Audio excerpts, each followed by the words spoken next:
Hello, this is AstrologyNewsReport.com with your hosts, David Anton Savage and Ron Berger.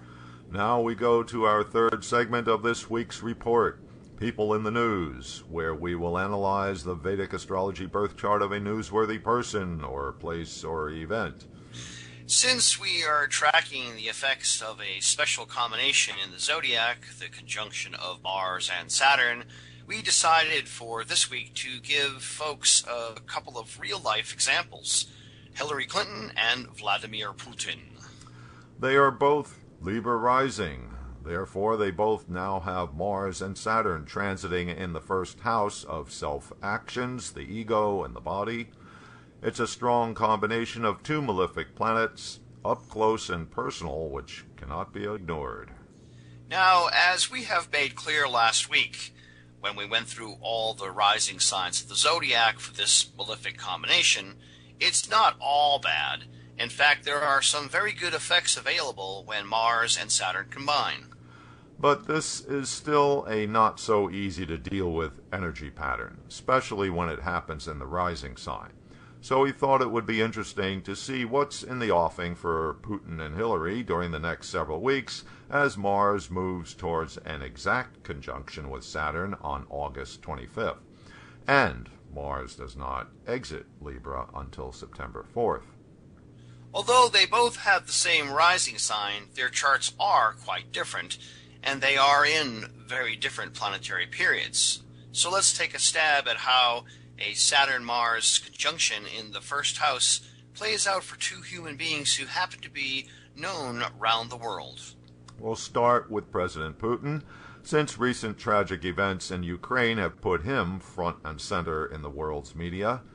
His first house is very strong since he has Venus, ruler of the ascendant sign, in the first house, which automatically makes the whole chart very strong. Remember, too, that Libra is an air sign, in other words, relying on the rational mind. Libra is, as well, an idealist. Thus, Libra is an ideologue. Now add in punchy, combative Mars transiting in the ascendant, and you can imagine what could happen, fighting for your ideals. Note, too, how Mars combines with his natal Venus. The two gender planets together create passion. He's passionate about his position.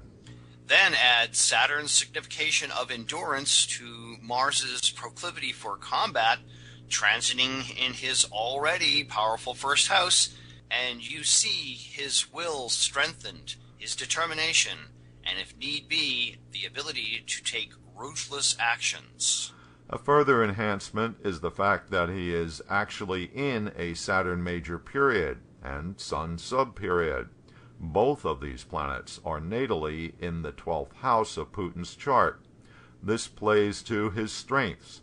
Putin is an ex-KGB agent and has a powerful 12th house with 4 planets in that part of his chart, indicating lots of talent for hidden actions. Yes, whether we like it or not, much of what goes on in the world of international politics is behind-the-scenes secret dealings. It is naive to think otherwise. Putin is certainly no stranger to the game. Being in his Sun sub-period turns on his 11th house of goals and ambitions. His Sun combines with the persistence and endurance of Saturn in his 12th house of dealings with foreigners. Putin plays for the long game. And now if we consider other planetary patterns, we can get an even clearer picture of what to expect. For instance, Jupiter, transiting in Cancer, puts the planet of opportunity and optimism in his 10th house of success and public actions. This transit gives him further encouragement and the faith that he will prevail. And then there's Ketu, transiting in his 6th house of enemies. Ketu is mysterious and can show up as unexpected situations. But in general, the planet of dissolution is problematic for your enemies when it transits through your 6th house. So again, Putin gets an edge. Now for comparison, we turn to Hillary Clinton's chart. The transits are in the same houses as Putin's, but Clinton's chart has a very different layout for the natal arrangement compared to Mr. Putin. First off, instead of so much emphasis on the 12th house and 8th house, which stand for hidden actions and clandestine activities, Clinton's chart is much more upfront. The majority of natal planets are in the first house of self and appearance and the 10th house of public actions. Not much hidden here. She is at the very end of her 20 years long Venus major period, which has had her very strong first house well lit up. She was the First Lady of the USA, a U.S. Senator for the state of New York, and Secretary of State, all in her Venus period. Yes, Hillary Clinton has a very strong combo of the Sun, Mercury, and Venus together in her first house. She is very sharp and overall well-liked, but also there's the willingness to use power. Hillary Clinton has what it takes to be a leader. And her 10th house of public deeds has both Saturn and Mars, just like the transiting planetary combination we are now considering. Saturn and Mars makes you very determined. She's no slouch when it comes to going after what she wants. K2 is the last sub-period of the Venus major period, and K2 in her chart is in the second house. This is not a particularly strong position. It is with Jupiter, which helps, but generally K2 brings up the past, along with changes, doubts, and uncertainty. So this is not the strongest time for her. But then, in early 2015, she enters her Sun major period. That will turn on the planet of power and authority in her first house. Conjunct the ascendant Lord Venus certainly improves her prospects next year. But for now, with natal K2, the planet of the past, in the second house of support, she's focused on gathering up her resources.